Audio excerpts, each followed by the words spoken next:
What is up, guys? Welcome to another edition of This Week in Wrestling by the Shredded Wrestling Podcast. Please like and subscribe to this video. And we've got quite a bit of news to talk about. We've got some pretty good shows that went on this week. What do you think about this week? Wasn't too bad. I really enjoyed the Wednesday night battles again. They were good. Monday night was a really good show. Friday, unfortunately, was a bit subpar. Yeah. I think Wednesday was very good. I think there was a lot of good bits in AEW. Raw came out fighting and came out trying to change things again, which was good. For whether you liked it or hated it, but let's be honest, though, the most talk about moment has got to be Eric Bischoff returning to TNT. Oh yeah. Oh, we're going to get to that. Let's kick off with there's a few bits of news. So let's go through them. Firstly, The Rock bought the XFL this week, which is absolutely insane. This is like something from a movie. He bought the XFL, Vince McMahon's football league, out of it was going to bankruptcy court to be auctioned off. And did he get it that cheap then? Yeah. He paid $15 million for everything. I bet Vince is pissed. Bearing in mind that Vince sunk hundreds of millions of dollars of his own money, he sold off a lot of WWE stock to the XFL. It was The Rock, his ex-wife Danny Garcia, who is a producer and does lots of The Rock's movies, does Jumanji and stuff like that. They're co-owners alongside a capital company. This capital company owns 50%, and Danny Garcia and The Rock own 50%. How fucking bizarre is that? The Rock buying. I bet Vince McMahon was punching walls. Well, that's it. The Rock's been blacklisted from WWE. Yeah, that's so funny. I would never in a million years have guessed that. Who's buying the XFL? Of course it's going to be The Rock. Bizarre. But he is going to relaunch it. Because people were wondering whether or not he was just like using the copyrights. He wanted the copyrights for like Ballers or, whatever, some other venture.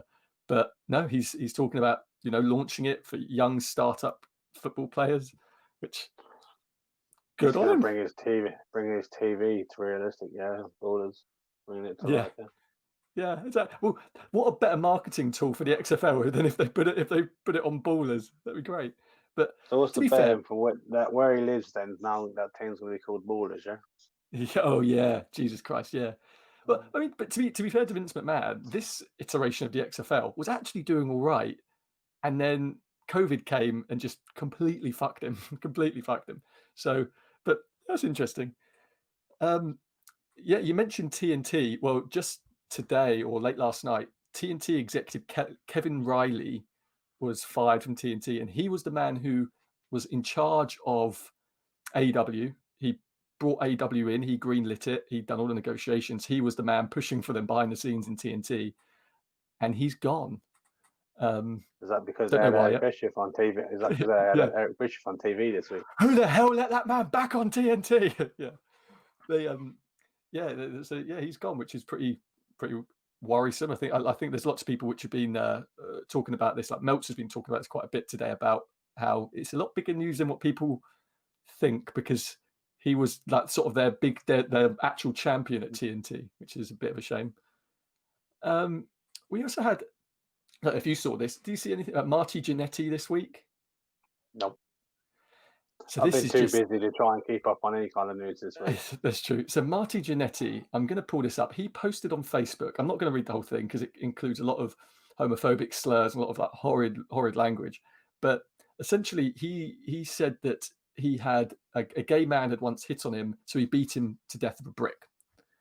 And as you do, of course. Yeah. So the police are now investigating Marty Jannetty on killing a man, and Marty Jannetty said he threw him in the river.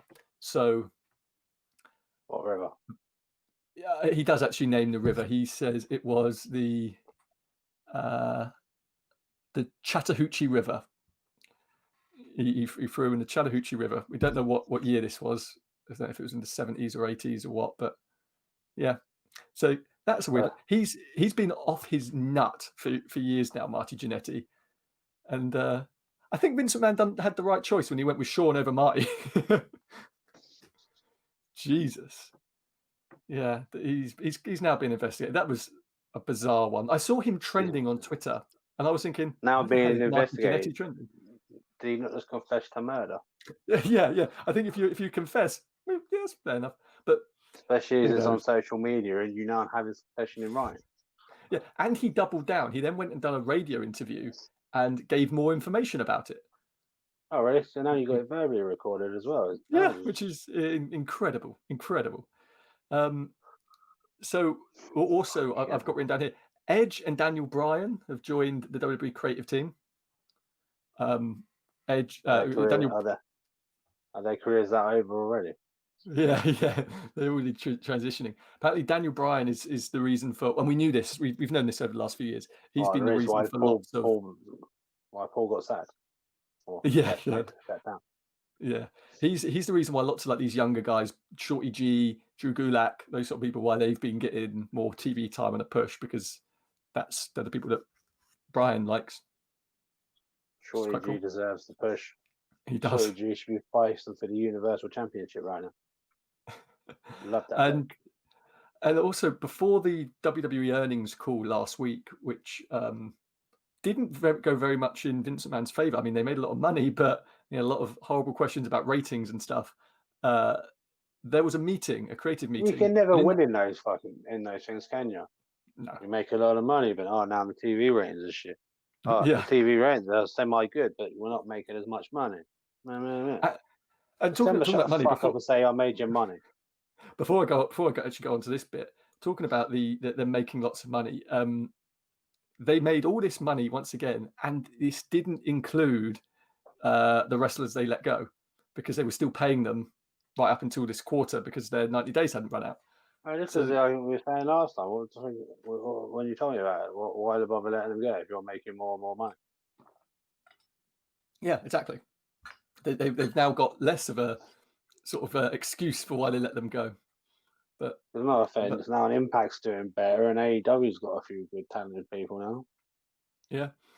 But before that call, Vince McMahon had a production and creative meeting, and in that it said that he went on a rant about how much he loves Bayley's new character, loves that, and that he wants singles pushes for two other people, for Peyton Royce and Bianca Belair, which is bizarre. I mean, if there's to me, and I'm sure you probably agree, if there's one pair you don't want to split up, it's the damn Iconics.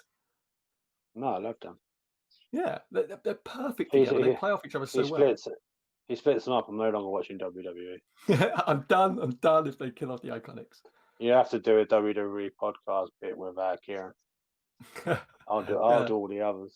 I'll get a cardboard standee or something and like just talk to myself. Can I put my fingers up?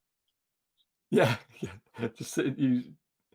Yeah, and Bianca Belair, like you said it to me, she's not really been used. She's been here and there since. She starts getting given a chance, and then they stop. Yeah, but so yeah, they are starting to bring her in now to the tag team bit where her husband got poisoned, but we'll talk about that in a bit. Yes. So Monday Night Raw. So this was a weird one. Before Monday Night Raw went on the air, I sent you a text saying Shane's returning tonight. He's announcing some weird MMA thing, because it had sort of been leaked out there that he was doing some sort of Brawl for All 2 reboot MMA thing. I wonder who leaked that from WWE. I wonder. And we knew hours before that the quote was, "It's utter chaos backstage at Raw. They've ripped up the scripts and they're starting afresh," because basically Vince was spooked about all the questions about creative and ratings on the investors call. So he decided, fuck it, let's just change everything. Let's shake everything up. And I really enjoyed Raw this week. Yeah, I quite enjoyed it. I'd like to say a little bit more of the Shane's creation, but yeah, I think because it was a bit rushed, I think maybe they sort of didn't they didn't do as much with it as what they liked. But I think they did a pretty good job of it. Let's be honest, even on Raw there was a petrol bombing as well. So yeah, exactly. That if nothing else, whether they like it or not, they actually put effort in this week, which they never normally do. I also got confused between Monday Raw to SmackDown, because I'm pretty sure on Raw they had no idea who this group of people were, and all of a sudden on SmackDown they had a name. Yeah, this is one of my big gripes about WWE. They do a lot of their work on social media, and then they assume that if you watch their TV, you follow everything they tweet out, and like we don't. So like they If it build pops stories up on on. my phone, I'll have a look. If it don't, then I ain't seen Yeah. it for shit. Yeah, like they'll build entire feuds on Twitter, and like that, they gave them the name on Twitter. On Twitter, it was like, oh, this team we now know is called blah, blah, blah, and they named them all on Twitter. So then when it comes to SmackDown, they just had a name, which is a bit bizarre. Do you remember the day when they used to do a lot more work of their creative on TV? Yeah, weird that it's like it's as if they don't have 5 hours of programming on worldwide television every week. That they've got to try and fit it into um, uh, on social media. I mean, we'll also talk about AEW in that regard in a bit. But Don't get me started on them, those fucking yeah, wankers. so yeah, we'll talk about AEW in the exact same regard. So this is by no means just a knock at WWE, but Raw as a whole. We had Apollo Crews MVP. I was disappointed Apollo won. I was kind of hoping, but at the end of the day, for them to then lead up, how the show was there was the group having a shit night. Yeah, So at the end, they jumped thingy to kick some crap out of some people. yeah. I think So yeah. What you're right. Yeah, yeah. When as long you as first them, got as big, long as a few months down the line, MVP gets that fucking title, yeah, because he's been doing great work since he's because come back. I, I would love to actually see like MVP have the United States, Lashley have the WWE. Mm, yeah. Shelton Benjamin, I don't know, he could fucking have the tag team titles by himself because he's that fucking good. I'm sure they can find a fourth person to go in there as well, like easily. But Shelton Benjamin could hold those tag team titles by himself. He's that good. he probably can. Maybe a bit old now, but he's still fucking left a single bit of his athletic ability. So But we know that MVP is going to be facing off against Apollo at SummerSlam for the title, so we could have to change there, I guess. Well, talking about SummerSlam, actually, there's lots of discussion about where SummerSlam is going to be held this year. WWE has on a been looking boat, on a beach. yeah, WWE has been looking at boats, beaches. At the moment, it seems as though they're considering Atlantic City, New Jersey, to hold it there, with or without fans outside. We have no idea yet, but they seem to be I thought at the moment considering. after they tried to ask about having fans with Fox like that, go fuck yourself. Yeah, Fox said no for SmackDown, but unfortunately, Fox doesn't have a say over fans with a pay-per-view with SummerSlam. So that's they wanted to start doing some social distance fans with the TV product, and the networks not in a million. Yeah, but she's only there on your pay per view. You're suddenly gonna really anger your fucking network people when they come back Oh to yeah, you. yeah, and I don't think they can afford to anger their network when their ratings are in the shitter. But there we are. What else we had? Oh, we had a little thing with Kevin Owens and the Iconics, which I really liked. I thought that was funny. Just anything with the Iconics makes me laugh. And then Yeah, obviously you went to. at least Kevin Owens he fixed the relationship on his show. Yeah, I really like that because I've been saying to you for a few weeks now, well, a couple months now, about how it kind of bums me out that Ruby Riott is just sort of jobbing. And I like that. I like her getting time on the Well, mic. actually, And well, she's only been doing that really because Liv Morgan decided to go on a y- boat with a bunch of other females, yeah, very true. thinking of herself and not her career. Yeah, Big funny that. mistake. Yeah. That's why we haven't had Otis, Sonya, and Mandy. Yeah, and Lana, who went on the same boat, and then her Yeah, parents as well but who got cares? ill. But who cares? Who cares about Yeah. Wow. Um, yes, but the Kevin Owens show was good. I mean, I like the fact that they actually gave Ruby something to do. That was a good little segment, and it obviously led into Iconics and the Riot Squad. But that? I don't know, it was what it was. I mean, we had Drew and Randy Orton cutting hell of a promo on one another. Yeah, There was they're obviously going to have the Randy Orton turn on Ric Flair at some point. Everyone was it was rumored it was supposed to be this week, but obviously they're going to push that off for Randy Orton to thing punt is, Flair. I'm assuming that might be when he potentially loses against Drew at At SummerSlam, SummerSlam. Yeah, it wouldn't surprise me as well. and then probably goes back after Drew without him. Yeah, true. We had a clusterfuck of a 24/7 title match where Akira Tozawa walked out with a belt. Um, who did he pin? He pinned R-Truth, right? Yeah, I believe so. Yeah, he pinned R-Truth after the ninjas were all around, and I don't know. It was a complete cluster. What do you mean after the ninjas were getting? Yeah, he pinned R-Truth because I'm pretty sure Shelton Benjamin was outside with MVP and largely beating the crap out of all the Beating the ninjas. shit out of the ninjas. Yeah. But let's talk about the two main things which sort of happened on this show. So we had, But Nia Jax got suspended. yeah, great. We had I'll do it attitude. we had Shane McMahon made his return, and he introduced Raw Underground, which is some kind of weird, like, fake shoot fighting thing backstage, which had their dancers and hype men all around the ring. Basically, it's supposed to be a street fight style thing. Yeah, and It's basically they had Fight Club. right, yeah, and they had like Problem is, someone. he's already broken rule number one of Fight Club. He's told Don't everyone talk about about Fight Club. Fight Club. Yeah, yeah.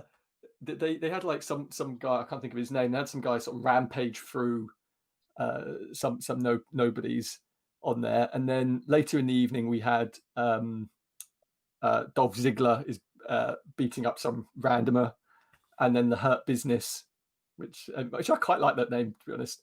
MVP, Bobby Lashley, Shelton Benjamin come and tear everything apart there. Yeah, That's pretty decent. I like that. it ended pretty well. I quite like how Shane reacted to him being there. Like he's invited him back, but it's the way he's suddenly shot off afterwards.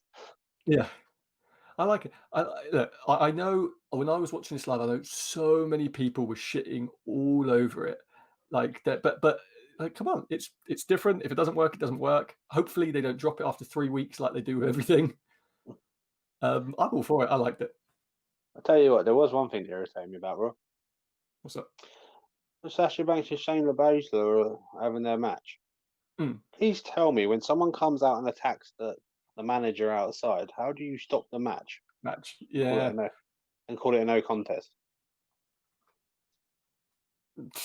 I don't know. I've not got an answer to that. They do that. The They two do that people dumb in shit the all the ring. time.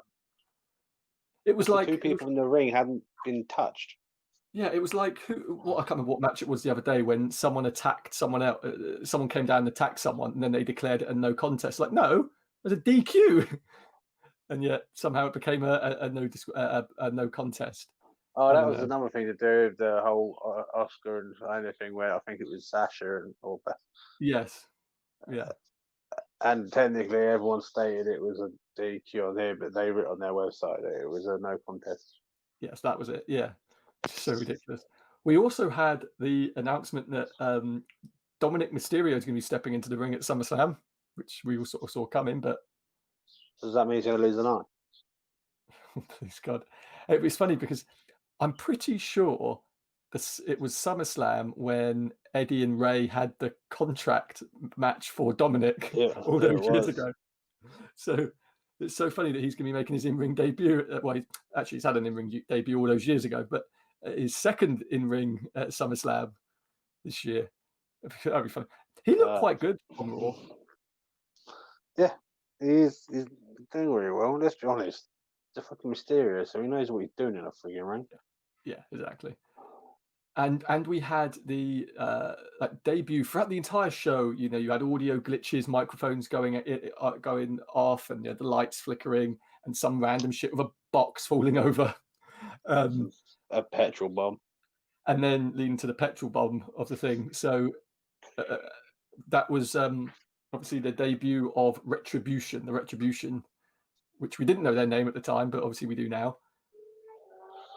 I still didn't to the end of SmackDown, if I'm honest. Yeah, that's true. Well, I think there was a line on SmackDown where John Morrison, which I hated it so much. John Morrison on SmackDown said, "Oh, the Retribution, you're not booked for today." And I was like, "Oh, great." Yeah, but the problem is, with some of the stuff that John Morrison says, he says it in such a way that if you haven't paid attention to a different show or stuff like that, or Yeah, stuff yeah, through the week, you won't really understand.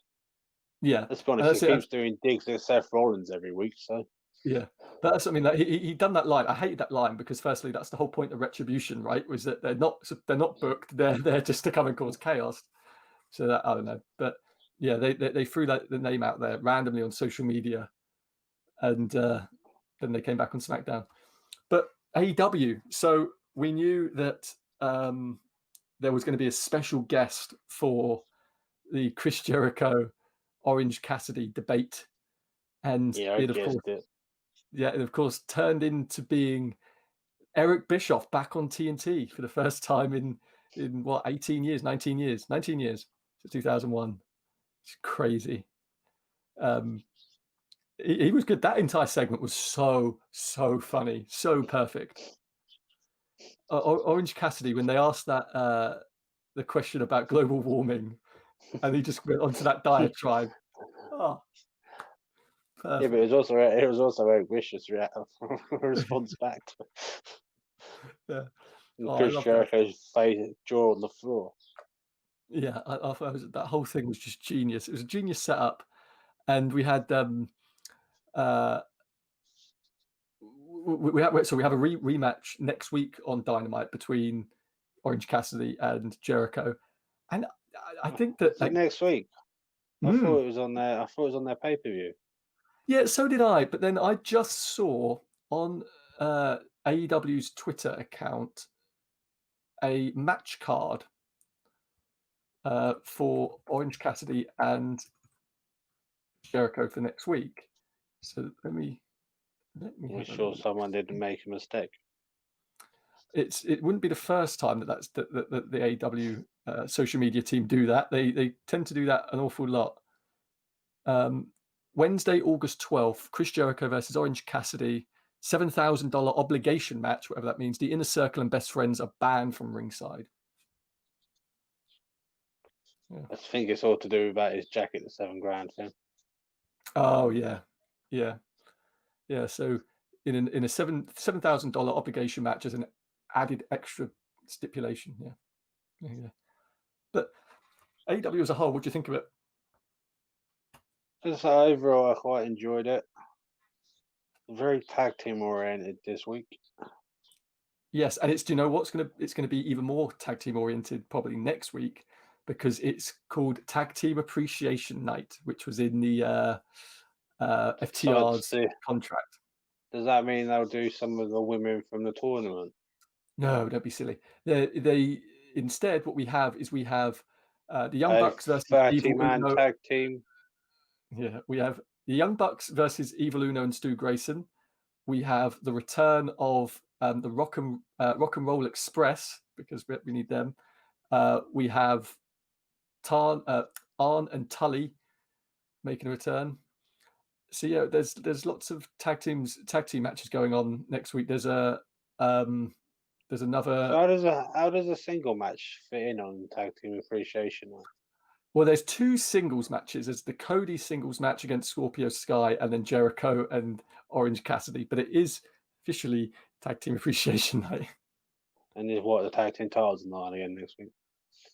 Yeah, I think they are. I can't find who they're up against, but um, yeah, they have announced that there's going to be a tag team title match as well. So yeah, even more tag team action next week.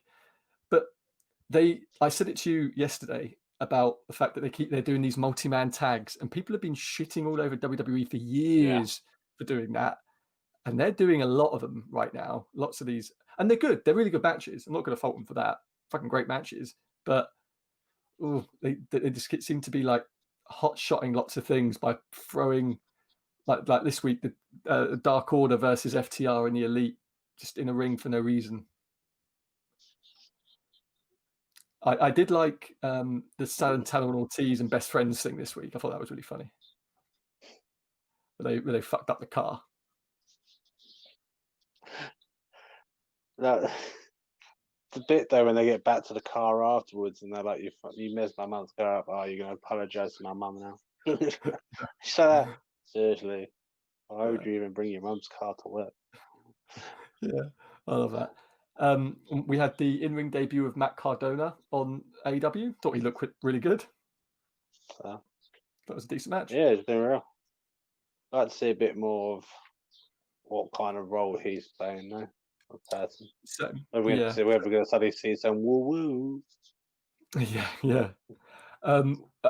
Before we get on to something which we both want to talk about, so I'm going to skip over Big Swollen Reba and go for the heavyweight championship match. John Moxley and Darby Allin. Oh, I thought it was a great oh, match. it was. Got a bit confused by some of the commentary where they turned around and said that their two styles are completely different from what they do.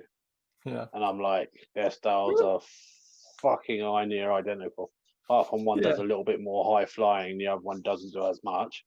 yeah. But They they are both like to literally. kick the living shit out of one another, each people, Yeah, and bleed, and yeah. attack, and use And weapons and th- destroy. this was this was another occasion. Like Cody did it for Darby. I think John Moxley did it for him here as well. When you had him in that submission and Darby was just there, with his fingers up.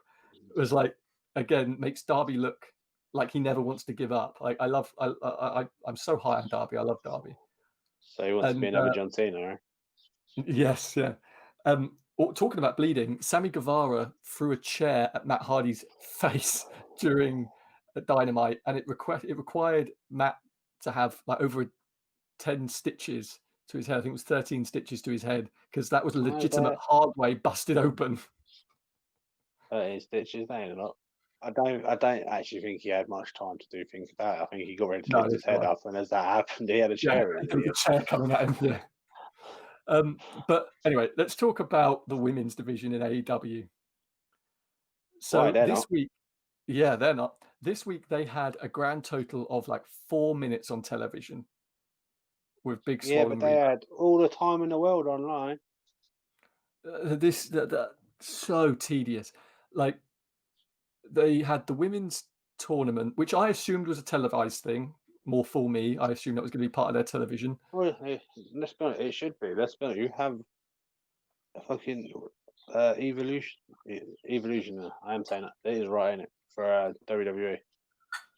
Yes, It is evolution, yeah. evolution. Yeah, yeah, The second evolution finally after like 3 or 4 years where it should have already been on. yeah. Why have you not turned this tournament into like a pay per view thing? Have an all Get women's pay per view. Why not? Yeah. and do it. Just do it now before fucking WWE do theirs. And like all week, I've been seeing people from both sides of the argument, but I've been seeing a lot of people going, but AEW's women's division isn't that strong yet. They need to be built. Put them on TV and let them be built, then, motherfucker. Like, god damn it, that's not hard. Let's be How can honest. they ever mean something if Until they're not on TV? if you're gonna do a fucking tournament for the women, just do it on a fucking pay per view. Yeah, you might miss out. It might not be as big, but these things. Let's be honest. We watch certain things, and women go, "Holy shit! Wow, Oh, that was amazing," yeah, and then they can yeah. show up. Let's be honest. So it I worked well mean, for Nikki Cross for WWE. It's worked well for Bailey and all of that. Right? So yeah. I mean, I'm not being funny, but you look at someone like, this is a good example. When this all started, when AEW started, their women's division was the drizzling shits. I mean, there is no two ways about it. It really was pretty terrible. There was a couple of all right people, but like you look at people like Britt Baker in there, how far she's come since that first match when she got concussed in her debut well, now match. she's Like, got a broken that's nose and a got fucked yeah, leg. yeah. But like She hasn't how come far very she far, mate. yeah, how far she came as like a character and people actually wanting to see her. But why do they want to see her? Because she's been on TV consistently. Why do I Like, want to see it? Because while she's been injured, she's been less irritating than when she was trying to be a yeah, wrestler. yeah. But that's what I mean. But it's all like she's been on TV, being given consistent airtime, doing consistent things every time. So of course I care to see her.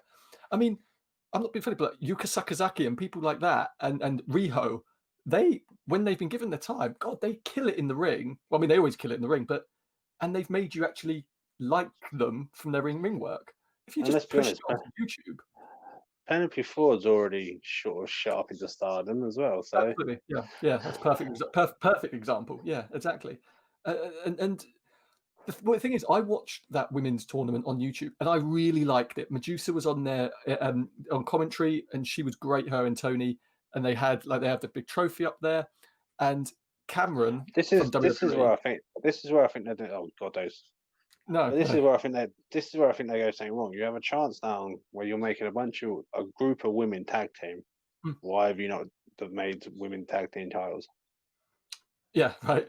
And that's the thing, right? So like on this on the tournament show, they they had Cameron make her debut, who from WWE now, Ariane. And once again, like we had this discussion before, we were like, "Oh Jesus Christ, why have they brought her in?" She improved so much. She had a killer match actually on the tournament. Really great. She's been training so hard, and it worked. She gave an I interview don't which think wasn't annoying. I don't think I could take away, but then she just opens her mouth, and I just No, want to. but that's what I mean. She gave an interview backstage on the tournament, which wasn't tedious. She wasn't high pitch and shrieky. She's changed a lot, What? and it's like, Not the but no, complete diva bitch that she used to yeah, be. yeah, and it's like, but no one's going to see that because it was on the damn YouTube channel, and they all had really decent matches. And do you know what the thing about that is? What's going to happen? And you damn well know it. They're going to put the finals on the pay per view, and then everyone's going to be like, "Who? Why do we care about this match? Because we've not actually watched the damn build up to it."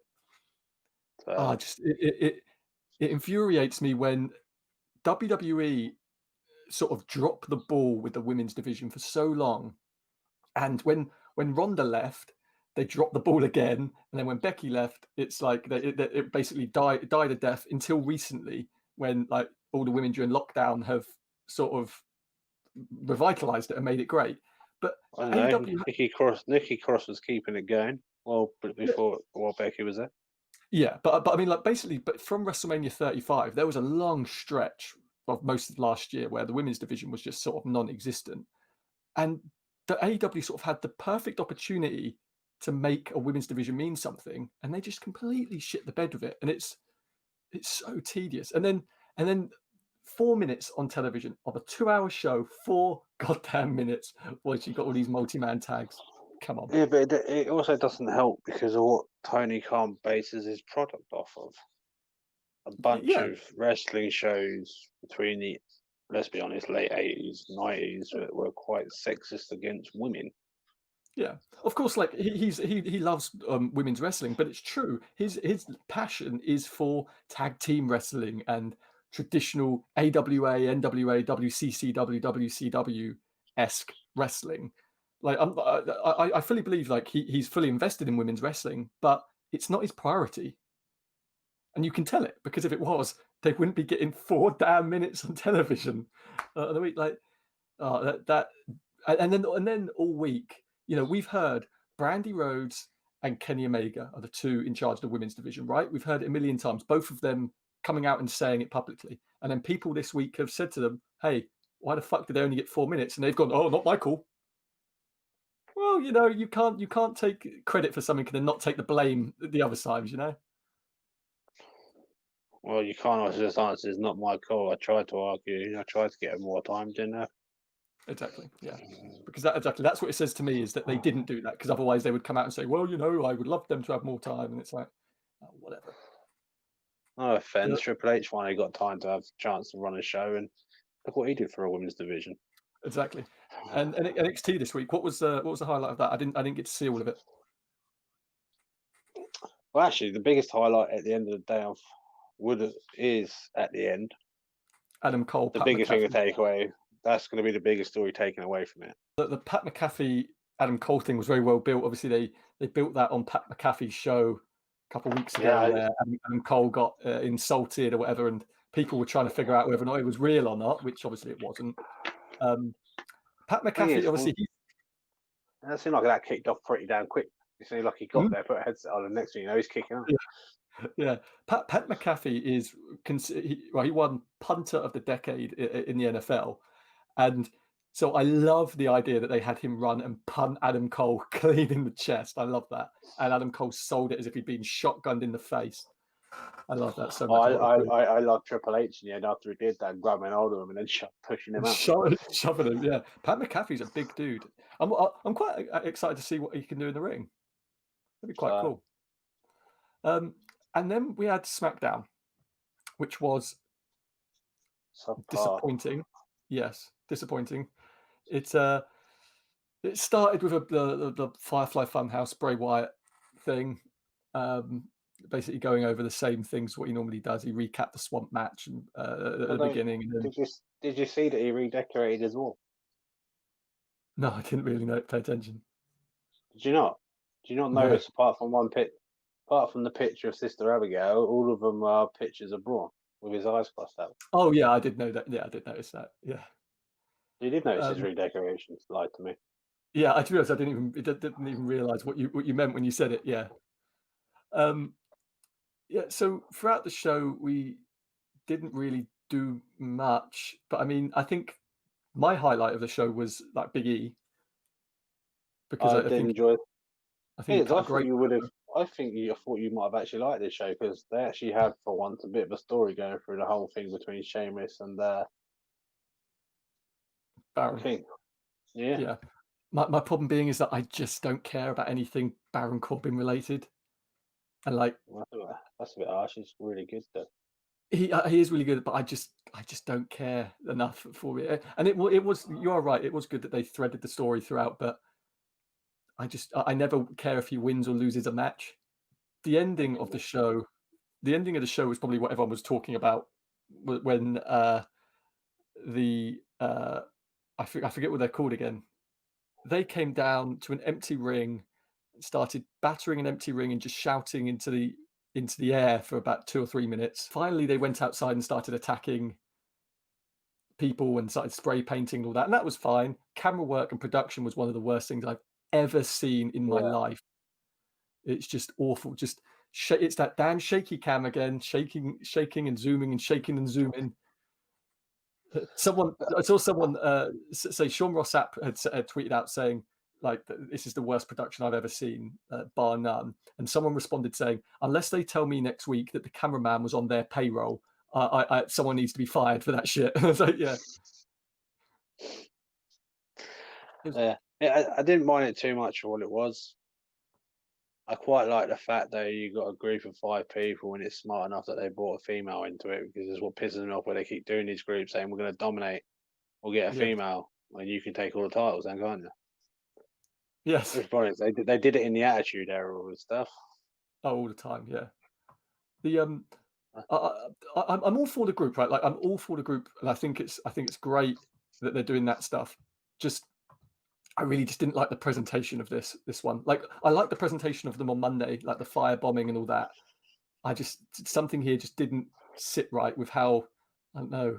Well, let's be honest, I think you'll find they're still rushing them a little bit with stuff. Yeah, And let's be honest, the people they got behind their arse right now, and let's be honest, probably aren't the final 5 that they're going to have. I kind of hope not, and I don't mean this in a bad way, but they are all like 3 foot tall. Like some of them were like You're barely going to have seeing over someone the like ring. you're going to have someone like Adam Cole come over and smash you in the face. Yeah, but the thing is, we know Adam Cole, and he's got a story, he's got a character. We don't know these people, and like so, all we see is like a guy who's 3 foot tall with a lead pipe, and we're like, great. So I kind of hope that this isn't retribution. That's what they're called. God damn it, that name slipped me. Um, yeah, they I What's tell you, wrong with being 3 foot tall and having a lead pipe? It did Rey Mysterio great for his career. yeah, but they're not Rey Mysterio, are they? We don't know these people. How do you know it's not Rey Mysterio? No, but I'm saying we don't know these people, so why should I care? Why should I be worried about them? Why should I don't know how good they are or anything? So it's like I don't know. Because everybody else ran away. That's why you're supposed to be afraid of them. If And they'd who have let knows, them one of them might have a petrol bomb attached to him. if they'd have let them if they'd let them interrupt the main event match, whatever, and beat the living shit out of 2 like legitimate WWE guys, I'd have given them a lot more credit, like the Nexus or the Well, Shield debut. it's all And about I'm who sure, writes the creative there. So yeah, exactly. I'm sure that's going to come. I'm sure we're going to get that probably next week. But once again, at the end of the day, they rushed this because they didn't even have this planned. Come out on Monday that they were going to have a team called Retribution, and now not only have they formed the team, they're writing a story for a team they had no idea about was going to exist 7 days ago, which is it's going to be CM crazy. Punk and AJ Lee running it. Ain't it? Yeah, Jesus Christ. Look, I Well, like let's it, be and honest. I They love. keep talking about. Everyone keeps on the internet right now saying about AJ Lee returning for Evolution 2. Yeah, not happening. And she keeps turning around and saying, "I have no interest in going back to Yeah, wrestling. yeah, I'd rather not I happening. do I do Yeah. books." Yeah, like I like it, I liked like the chainsaw bit of SmackDown. I like the whole idea of them. I think the presentation's been pretty poor. I'm I happy to got see where this goes. I got a bit nervous with the chainsaw because he sort of started waving it around at his Just, other oh yeah, teammate I did think that he was just like, hey, look at this. while going in for high fives and stuff like that. I'm like, that you're about to cut your own fucking leg off. Yeah, well that would have been an even more interesting end to SmackDown. But What? I just yeah, Guy I mean bleeding out to death on fucking in the middle of the ring. WWE could get away with it because they'd be like, oh no, it was scripted. This is fine. He's fine, honest, and we don't know who it was because he's got a mask on. I'm still waiting for him to carry on the storyline from Vince McMahon dying. Yeah, yeah. I want to know how that story was supposed to go. Hey, do you know what's really funny? Um, before Raw Underground was announced, we knew it was coming, obviously, hours before. And Sean Ross Sapp from Fightful, he put up a tweet where he said, "Here's all the things WWE's tried out over the last year, and dropped within 3 weeks." And it was, the 1 week they did the thing where they turned all the lights off for the third hour of Raw, and they changed the logo because Mick Foley came down and said the third hour is going to get Raw or whatever the hell he said, and it Well, got yeah, dropped. because the 24/7 title. Yeah, and then they dropped that literally after that 1 week. It was done.